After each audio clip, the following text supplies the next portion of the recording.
Welcome to the Historical Interface Museum. You have selected Britain, 1750 to 1900. Expansion, trade, and industry.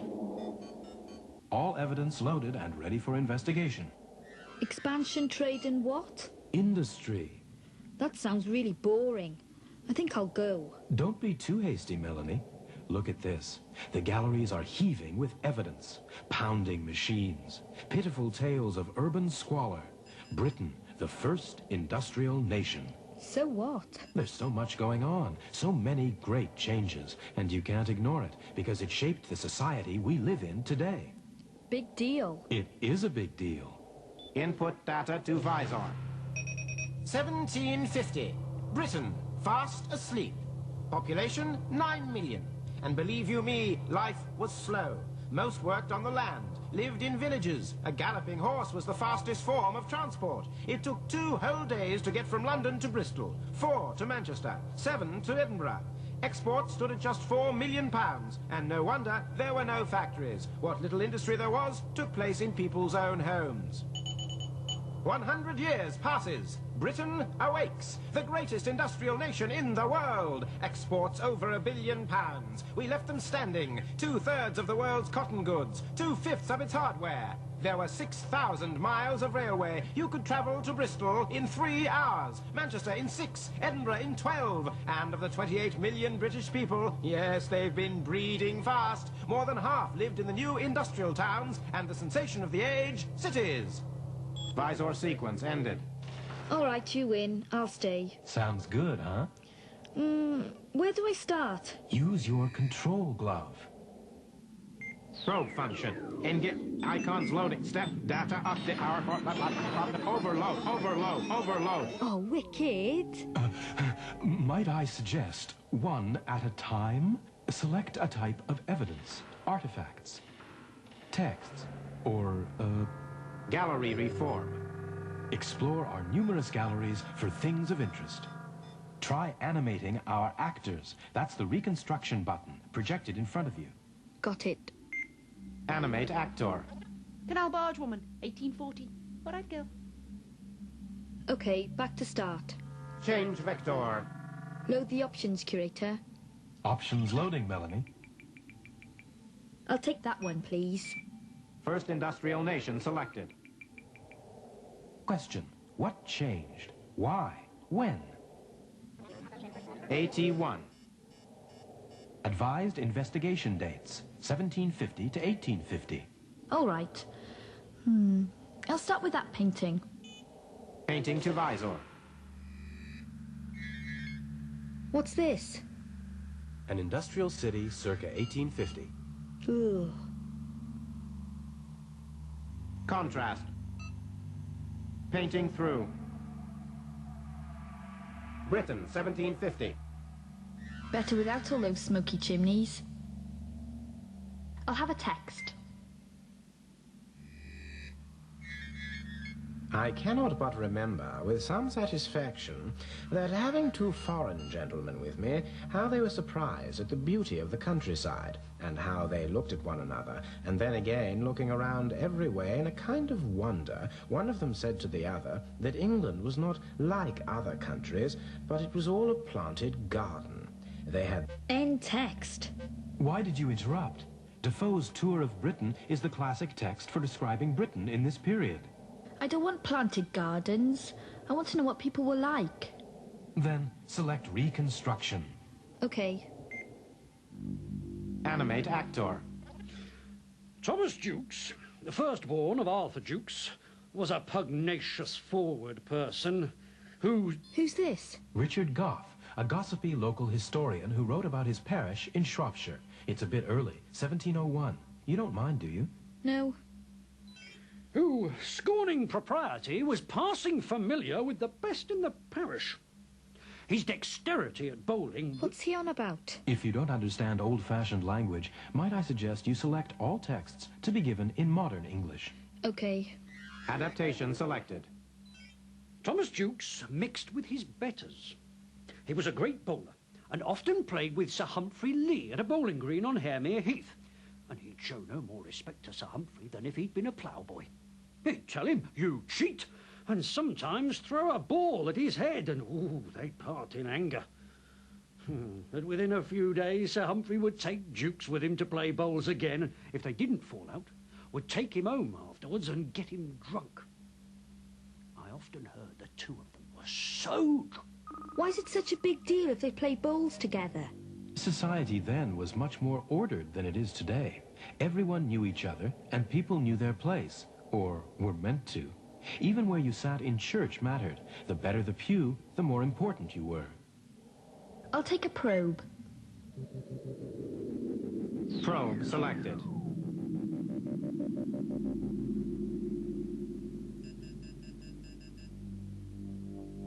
Oops. You are in control. Oh, sorry.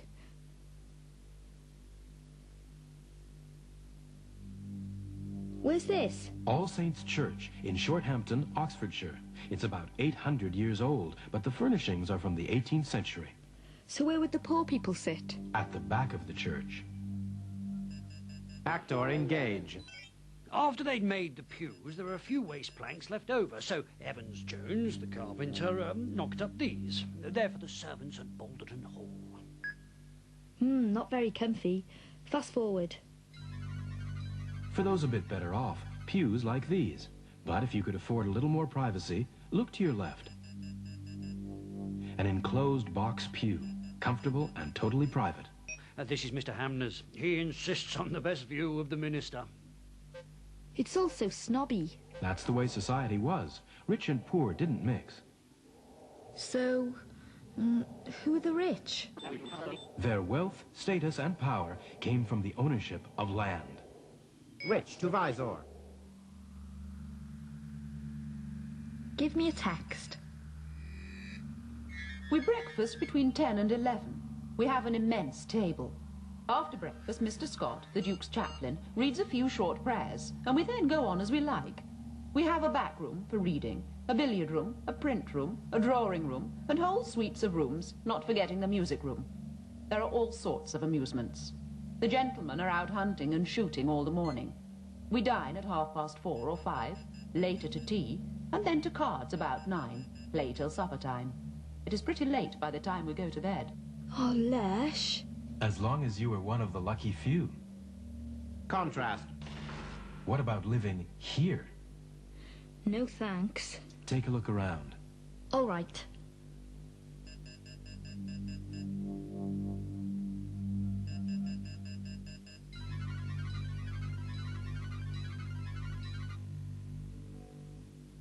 Lights were made from dipping rushes in bacon fat. One room to live, cook, eat in. They made their own clothes and their own furniture. If they needed a jug, a cooking pot, or some lace, they'd have to walk into the nearest town on market day. Right. As many as 10 people might have slept through here.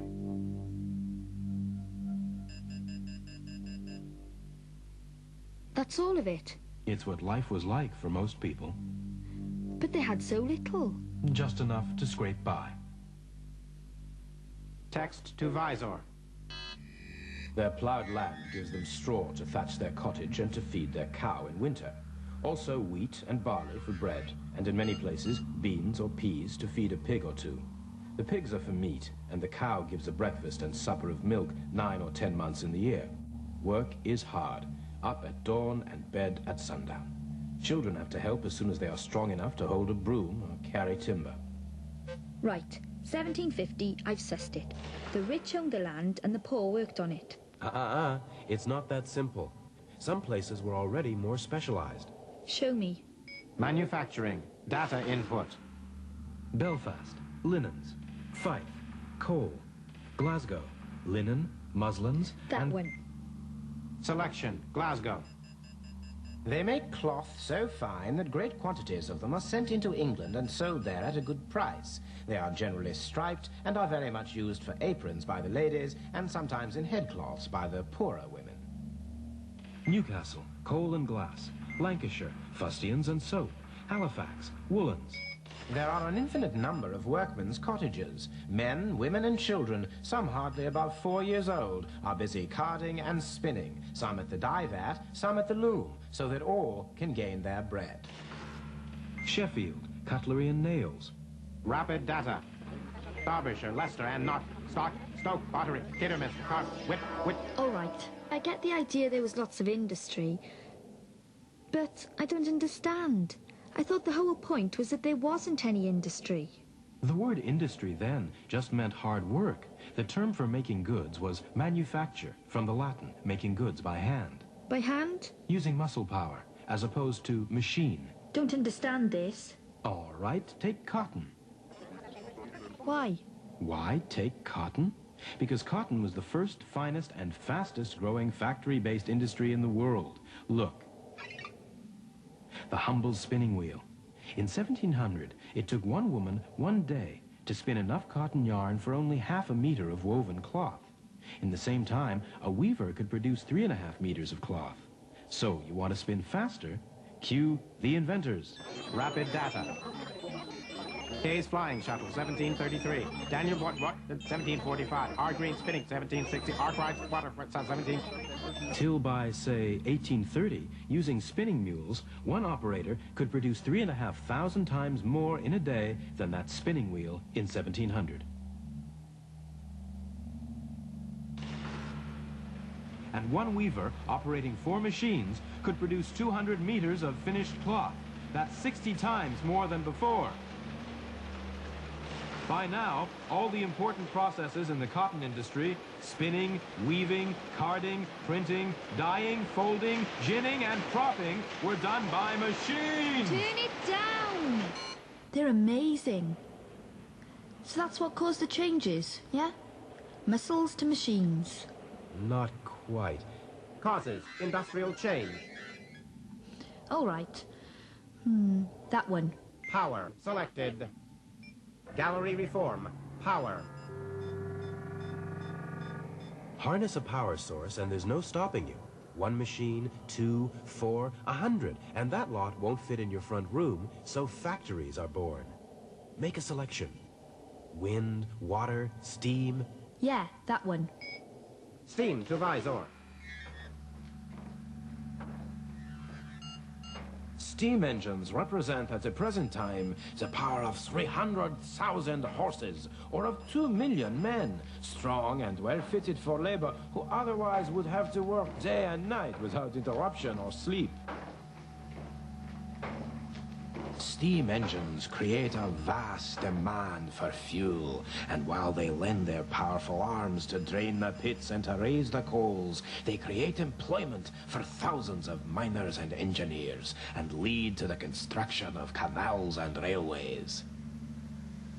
It is by iron fingers, teeth, and wheels, moving with exhaustless energy and devouring speed, that the cotton is opened, cleaned, spread, carded, drawn, roved, spun, wound, warped, dressed, and woven. All the machines are moving at once, and all derive their motion from the mighty engine. Output soars. Hold on.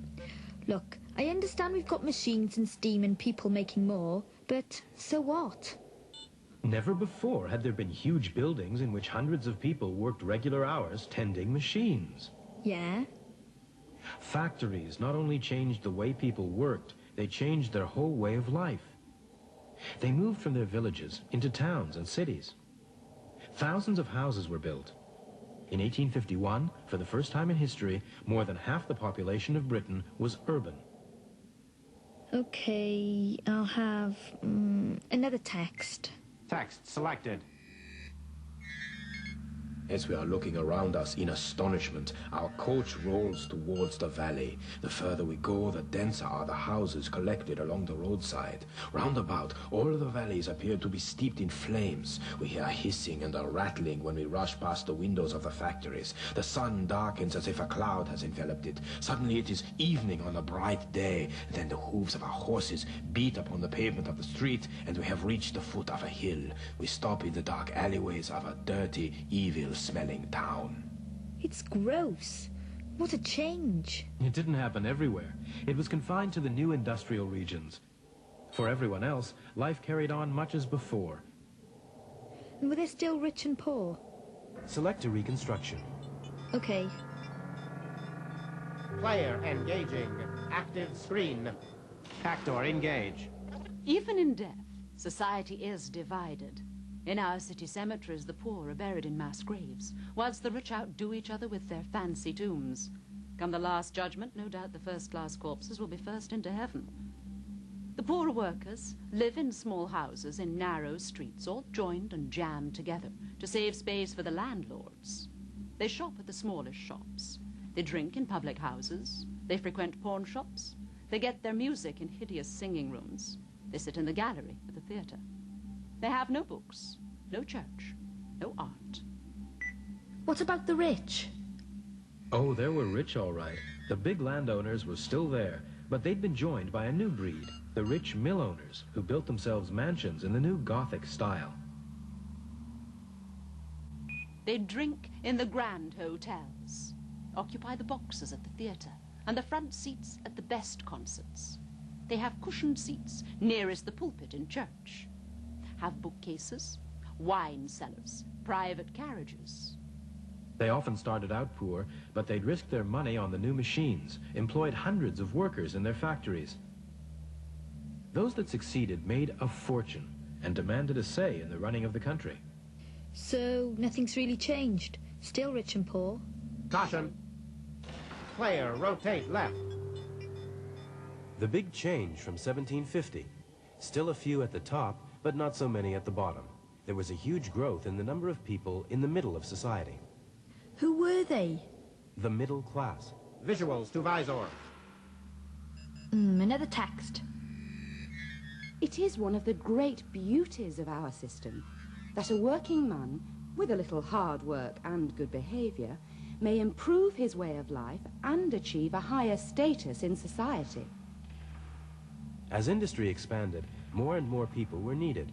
Clerks and office workers to keep the paperwork under control, under-managers to keep business going, shopkeepers, station masters, salespeople, many of them becoming better off as a result.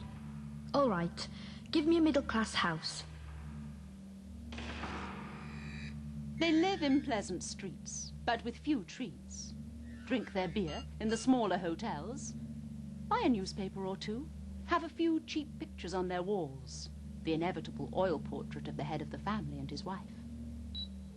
And in all of these, and 100 other little ways, the new middle classes made their position clear, below the rich landowners and industrialists, but above those who earned their daily bread through manual labor.